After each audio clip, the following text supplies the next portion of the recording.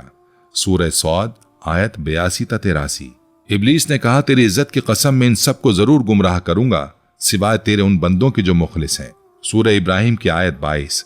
اور جب فیصلہ ہو جائے گا تو شیطان کہے گا بے شک اللہ نے تم سے سچا وعدہ کیا تھا اور میں نے بھی تم سے وعدہ کیا، لیکن میں نے تم سے وعدہ خلافی کی۔ میرا تم پر کوئی اختیار نہیں تھا سوائے اس کے کہ میں نے تمہیں پکارا اور تم نے میری بات قبول کر لی۔ بس مجھے ملامت نہ کرو بلکہ خود اپنے آپ کو ملامت کرو۔ نہ میں تمہاری مدد کر سکتا ہوں اور نہ تم میری مدد کر سکتے ہو۔ اور پھر سب کچھ ختم ہو گیا۔ آدم علیہ السلام اور حوا علیہ السلام کو اس لمحے کا گواہ بنایا گیا۔ یہ انتقام نہیں تھا، یہ ایک سبق تھا، کیونکہ اللہ تعالیٰ انسانیت کو یہ حقیقت دکھانا چاہتا تھا۔ جو شخص تکبر کو مضبوطی سے پکڑ لیتا ہے وہ ہار جاتا ہے، جو سجدے سے بھاگتا ہے وہ بالآخر شکست کھاتا ہے۔ ابلیس نے اپنی پوری زندگی آدم علیہ السلام سے دشمنی میں گزاری، مگر اس نے اپنی آخری سانس آدم علیہ السلام کی قبر پر لی۔ جس سجدے سے وہ پوری زندگی بھاگتا رہا تھا، آخر کار وہی سجدہ اس کے انجام کا حصہ بن گیا۔ اب آئیے اور یہ سمجھتے ہیں کہ شیطان کا نظام کیسے کام کرتا ہے۔ جس دن سے ابلیس پر لعنت کی گئی، اس نے صرف ایک مقصد پر توجہ مرکوز رکھی ہے، انسانوں کو گمراہ کرنا۔ مگر وہ یہ کیسے کرتا ہے؟ وہ فرشتوں کی طرح طاقتور نہیں، وہ لوگوں کو جسمانی طور پر مجبور نہیں کر سکتا، تو پھر وہ کام کیسے کرتا ہے؟ وسوسہ، یہ اس کا سب سے بڑا ہتھیار ہے۔ وہ چھوٹی سی آواز جو آپ کے اندر کہتی ہے یہ کر لو، آزما کر دیکھو۔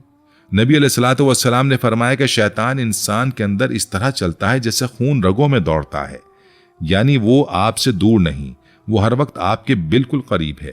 ایک دن ابلیس نبی علیہ الصلوۃ والسلام کے دروازے پر آیا اور ایک گفتگو طویل ہوئی۔ ابلیس نے کہا، اے محمد، کیا آپ جانتے ہیں کہ جب کوئی شخص کھانا شروع کرتے وقت بسم اللہ کہتا ہے تو مجھے کتنی تکلیف ہوتی ہے، کیونکہ پھر میں اس کے کھانے میں سے کوئی حصہ نہیں لے سکتا، مگر اگر وہ بسم اللہ نہ کہے تو وہ دسترخوان میرا ہو جاتا ہے۔ یہ صرف کھانے کے وقت نہیں، گھر میں داخل ہوتے وقت، گھر سے نکلتے وقت، کسی بھی کام کا آغاز کرتے وقت بسم اللہ کہنا ابلیس کو دور رکھتا ہے، مگر اگر آپ اسے بھول جائیں تو وہ فوراً اندر داخل ہو جاتا ہے۔ نبی علیہ الصلوۃ والسلام نے فرمایا، جب کوئی شخص اپنے گھر میں داخل ہوتے وقت اللہ کو یاد کرتا ہے تو شیطان کہتا ہے یہاں نہ تمہارے رہنے کی جگہ ہے اور نہ کھانا، اور اگر وہ کھانا کھاتے وقت بھی اللہ کو یاد کرے تو شیطان کہتا ہے تمہیں رہنے کی جگہ بھی مل گئی اور کھانا بھی۔ بسم اللہ ایک ڈھال ہے، جب یہ ڈھال قائم ہوتی ہے تو ابلیس داخل نہیں ہو سکتا۔ ابلیس نے اسی دن نبی کریم صلی اللہ علیہ وآلہ وسلم سے بھی یہ کہا، اے محمد، کیا آپ جانتے ہیں کہ لوگوں میں مجھے سب سے زیادہ کون پسند ہے؟ وہ شخص جو جھوٹ بولتا ہے، وہ میرا دوست ہے، کیونکہ تاریخ میں سب سے پہلا جھوٹ بولنے والا میں تھا۔ پھر اس نے بات جاری رکھی کہ تم جانتے ہو کہ اس کے بعد مجھے سب سے زیادہ کس سے نفرت ہے؟ اس نے کہا، مجھے اس نوجوان سے نفرت ہے جس نے اپنی زندگی اللہ کی راہ کے لیے وقف کر دی ہو، کیونکہ وہ مجھ سے بہت دور ہے۔ نبی علیہ الصلوۃ والسلام نے پوچھا، اور کس سے نفرت کرتے ہو؟ ابلیس نے کہا، مجھے اس غریب شخص سے نفرت ہے جو صبر کرتا ہے اور اپنی ضروریات کے بارے میں لوگوں سے شکایت نہیں کرتا، کیونکہ ایسا شخص شکر گزار ہوتا ہے۔ اور مجھے اس مالدار شخص سے بھی نفرت ہے جو شکر گزار ہے، کیونکہ مالدار ہونے کے باوجود شکر گزار رہنا بہت مشکل ہے۔ نبی علیہ الصلوۃ والسلام نے پوچھا، شیطان کو سب سے زیادہ کون سی جگہ پسند ہے؟ بازار، کیونکہ وہاں جھوٹ ہے، دھوکہ، سود اور فریب عام ہوتے ہیں۔ اسی طرح شراب خانے، جوئے کی جگہ اور بدکاری کے اڈے بھی وہ مقامات ہیں جہاں ابلیس خود کو بہت آرام دہ محسوس کرتا ہے، مگر کچھ جگہ ایسی بھی ہیں جہاں ابلیس سب سے زیادہ کمزور پڑتا ہے۔ مساجد، وہ گھر جہاں قرآن پڑھا جاتا ہے، ذکر کی محفلیں، دعا کے لمحات۔ نبی علیہ الصلوۃ والسلام نے فرمایا کہ جب لوگ کسی گھر میں جمع ہو کر اللہ کو یاد کرتے ہیں تو فرشتے انہیں گھیر لیتے ہیں، رحمت انہیں ڈھانپ لیتی ہے، سکون ان پر نازل ہو جاتا ہے۔ ایسے گھروں سے ابلیس بھاگ جاتا ہے۔ ابلیس کا انجام واضح ہے، جہنم، اور آپ کا انجام بھی واضح ہو سکتا ہے، جنت۔ انتخاب آپ کے ہاتھ میں ہے۔ اور شاید اس پوری داستان کا سب سے بڑا سبق یہی ہے کہ ابلیس کو تباہ کرنے والی چیز اس کی کمزوری نہیں تھی، بلکہ اس کا تکبر تھا۔ اس نے ہزاروں سال عبادت کی، علم حاصل کیا، بلند مقام پایا، مگر ایک حکم کے سامنے اس نے اپنی انا کو اللہ کی اطاعت پر ترجیح دے دی۔ اور آج بھی شیطان کا سب سے بڑا ہتھیار یہی ہے۔ وہ ہمیشہ بڑے گناہ سے شروع نہیں کرواتا، کبھی ایک معمولی وسوسے سے، کبھی ایک بہانے سے، کبھی غصے سے، کبھی مایوسی سے، اور کبھی صرف ایک خیال سے کہ میں دوسروں سے بہتر ہوں۔ مگر یاد رکھیں، جس دل میں اللہ کا ذکر زندہ ہو، جس زبان پر استغفار ہو، جس پیشانی پر سجدہ ہو، اور جس دل میں اخلاص ہو، شیطان کے لیے وہاں جگہ بنانا آسان نہیں۔